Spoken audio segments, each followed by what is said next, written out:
Era TV. Selamat malam Sobat Era TV.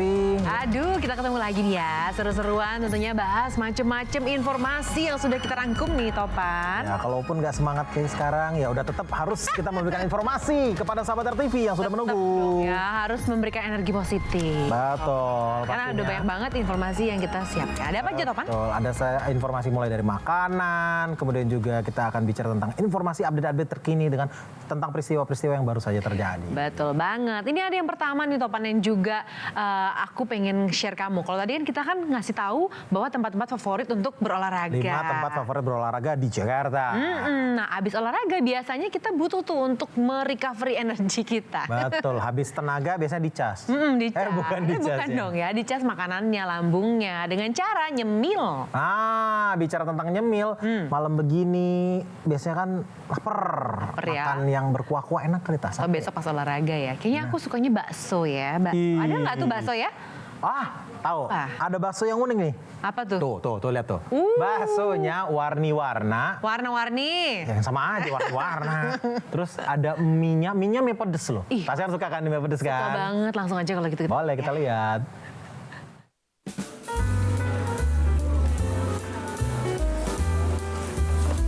Bakso, makanan khas Indonesia ini sekarang punya aneka ragam jenis yang unik ya. Ada bakso urat, bakso telur, bakso lava Merapi, sampai bakso berbentuk rantai. Wah, favorit sahabat yang mana nih? Kalau mau yang lebih unik lagi, nih ada namanya bakso rainbow alias bakso pelangi. Bakso dengan warna-warni bak pelangi ini berasal dari Sleman, Yogyakarta. Biarpun berwarna, tapi kamu nggak usah khawatir ya sahabat. Karena bakso ini menggunakan pewarna alami seperti buah naga untuk pewarna merah, kunyit untuk kuning, dan sayuran sawi untuk pewarna hijaunya. Nah, biasanya bakso pelangi disajikan di dalam bakso ukuran jumbo seperti ini sebagai mangkuknya.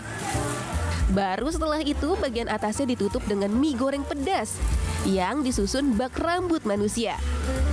Makanya bakso ini dinamai bakso gondrong loh. Bakso gondrong dengan aneka bakso warna-warni menjadi pilihan favorit pengunjung. Rasa mie gorengnya yang pedas dipadukan dengan daging bakso yang legit dijamin bikin kamu ketagihan. Bakso plenger yang gondrong, yang banyak mie-nya gitu. Gimana rasanya? Ada pedesnya dari mie-nya, terus baksonya tuh dagingnya tuh berasa banget, terus ada gurih-gurih dari topping-toppingnya gitu. Udah pernah ngerasain seperti ini? Belum sih, ini pertama kali. Terus kan juga diajak sama temen, jadi kayak kaget gitu. Bakso gondrong itu memang karena konsepnya saya mengacunya pada mie-mian. Saat ini kan memang terkenal dengan mie-mian seperti itu. Akhirnya saya berinovasi dengan produk bakso, dikombin, dijadi satukan dengan mie. Bagaimana ternyata alhamdulillah responnya sangat bagus. Dan tampilannya juga sangat menarik. Seperti itu. Bakso dengan berat 3 kg ini bisa disantap untuk porsi 10 orang loh. Namun jika ingin memesan porsi lebih banyak lagi juga bisa ya. Nah, untuk harga, bakso gondrong jumbo ini dibanderol dengan harga mulai dari Rp300.000. Tergantung porsi dan ukuran bakso yang kamu pesan. Dari Sleman, Yogyakarta, Singgi Aji, RTV.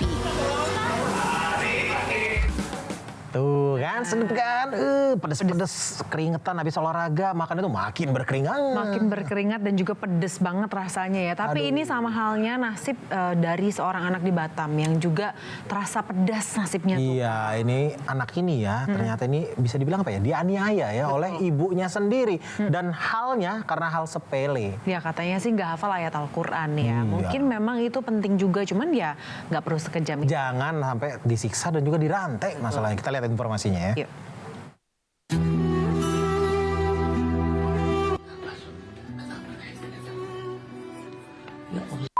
Ya Tuhan, ada apa dengan anak ini? Anak ini babak belur, lalu dirantai lehernya. Astaga, apa salah anak ini sampai disiksa begini? Mau diapain sama mamaku sampai kayak gini?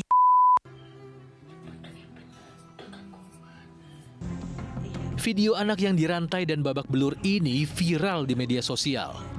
Peristiwa tragis ini terjadi di Kecamatan Bengkong, Kota Batam, Kepulauan Riau. Polisi pun bertindak. Dan siapa yang menyiksa anak yang masih duduk di kelas 6 SD ini adalah ibu kandungnya sendiri. Astaga. Pak polisi, apa masalahnya sih sampai ibunya nyiksa anak ini?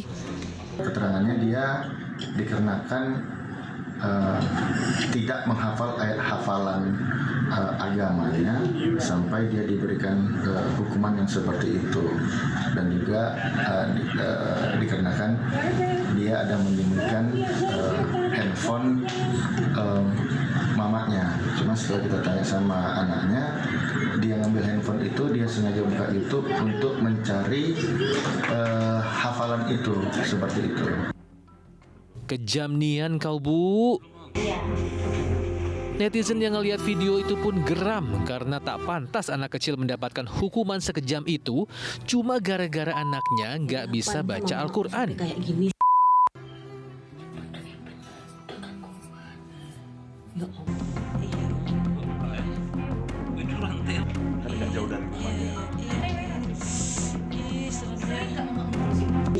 Lalu apa alasan si ibu sampai harus menyiksa anaknya?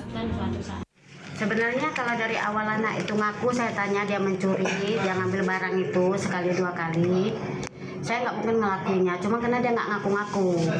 Setelah saya emosi, saya kesal, baru anak itu ngaku. Apapun alasannya, perbuatan si ibu 3 anak ini tidak bisa dibenarkan dan jelas melanggar hukum. Lihat akibatnya, anak keduanya jadi kena mental dan harus didampingi psikolog. Demi keselamatan, korban diamankan di rumah perlindungan di Kota Batam.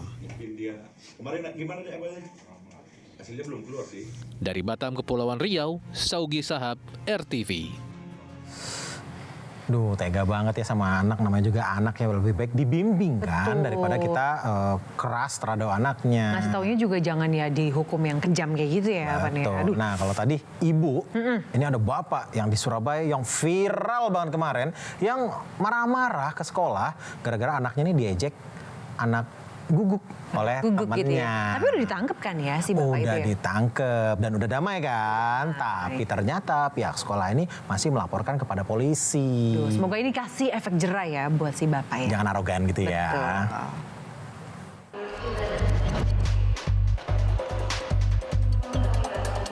Pria ini yang viral beberapa hari lalu kan? Dia marah-marah sambil maksa seorang pelajar SMA di Surabaya sujud dan menggonggong. Kok sekarang pakai baju tahanan ya? Bukannya udah sempat damai ya sama orang tua korban? Ternyata pihak sekolah menolak damai dan tetap melaporkan pria yang bernama Ivan ini. Ivan akhirnya jadi tersangka dan ditangkap di Bandara Juanda Sidoarjo saat baru tiba dari Jakarta kemarin sore. Tersangka ditahan berdasarkan gelar perkara dan keterangan 11 orang saksi. Setelah penyidik melakukan pemeriksaan selama kurang lebih 3 jam dari mulai mendekati maghrib tadi sampai saat ini ya, barusan selesai, bahwa penyidik merasa cukup pemeriksaannya dan langsung dilakukan penahanan. Ini minta maaf. Minta maaf dan minta maaf. Status Ivan yang kini jadi tersangka mendapatkan banyak komentar dari warganet. Ada yang nanya sikap tersangka dari yang tadinya galak berubah jadi menciut. Ada juga yang mengingatkan para orang tua tidak gampang kebawa emosi menanggapi masalah anak-anak. Karena perbuatannya ini, Ivan dijerat pasal 80 ayat 1 Undang-Undang Perlindungan Anak dan terancam penjara selama 3 tahun. Dari Surabaya, Jawa Timur, Solihul Hadi, RTV. Nah, selanjutnya Tasya, ini sepanjang hari banyak informasi yang sudah terjadi dan kami sudah merangkumnya untuk sahabat RTV, 2 berita pilihannya. Kita lihat yang pertama, ini ada informasi terkait dengan kecelakaan ya yang ada di Cipularang di KM 92. Ini katanya, kata pihak kepolisian, berdasarkan hasil identifikasi sejauh ini, kecelakaan ini bukan sepenuhnya salah sopir. Nah, ini juga ada berita pilihan yang kedua tentang rumput GBK yang dikeluhkan sama para pemain Jepang. Katanya sih kurang rata gitu. Nah, kita ke informasi pertama dulu ya. Kira-kira apa nih kata polisi penyebabnya yang menjadi kecelakaan ini selain dari supirnya? Kita lihat.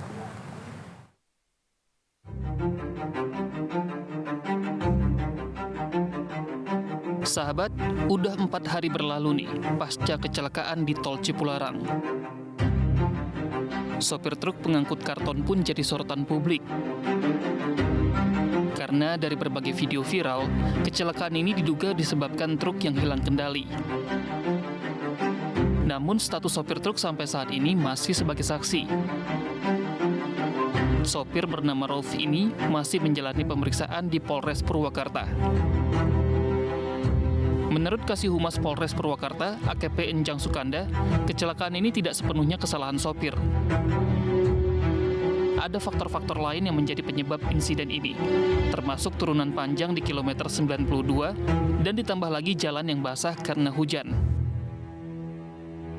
Sementara itu, sopir truk yang diduga jadi penyebab kecelakaan mengaku sudah mengerem truk, tapi truknya nggak berhenti dan tabrakan nggak terelakkan. Selain itu, tidak menutup kemungkinan polisi akan mengusut pihak perusahaan pemilik truk. Saat ini rangkaian penyelidikan masih dilakukan dan gelar perkara akan dilakukan dalam waktu dekat. Nah, selanjutnya kita ke berita kedua. Ini dari Jakarta yang lagi hot ya. Ini pemain Jepang yakni Takumi Minamino mengeluhkan katanya rumput di GBK ini nggak rata, Tas. Padahal ya ini seminggu lalu Ketua Umum PSSI Erick Thohir ini udah kesana buat ngecek langsung kualitas si rumputnya itu. Kok bisa Udah rata ya? katanya ya. Katanya sih udah rata. Kenapa? Bisa dikeluhkan? Kita lihat.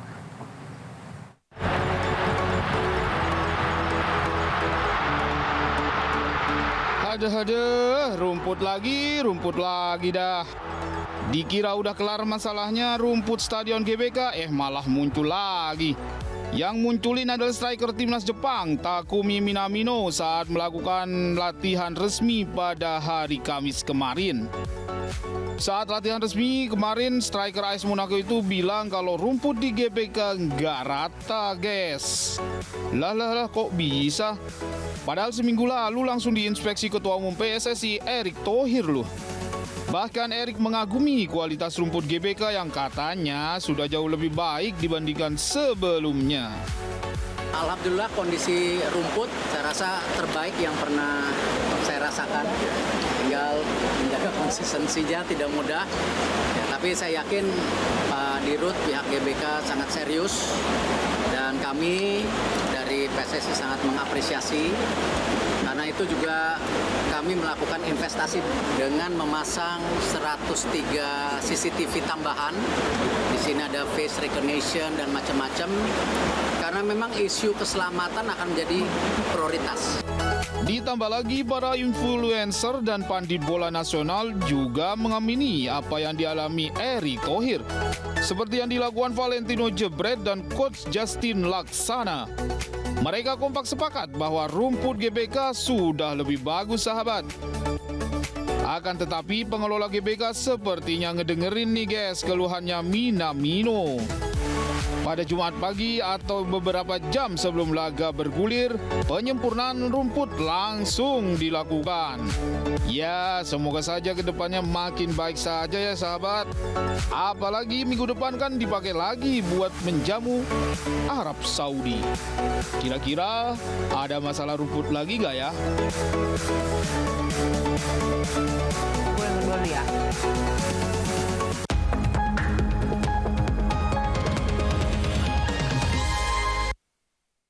Dari zona CONMEBOL mungkin bersedih, kita juga bersedih ya dari Sama ya. Ya nggak apa-apa dong, tapi harus tetap semangat untuk Indonesia ya, untuk timnas. Karena lusa kan masih tanding lagi nih. Masih tanding lagi sama Saudi Arabia. Jadi kita meskipun kalah tapi ya udah semangat dan juga menghadapi si pertandingan selanjutnya tuh Topa. Tadi informasi dari Lapangan Hijau dan kami juga masih memiliki informasi kriminal dari Apa saja catatan ya, seputar kira-kira? investigasi. Tentunya hari ini akan ditemani oleh Pramadika Samudra ya. Iya, sesaat lagi langsung nih, habis ini langsung ya. Nonton. Kalau gitu Tasya pamit. Dan saya juga Ahmad Topan undur diri. Terima kasih dan Sampai jumpa.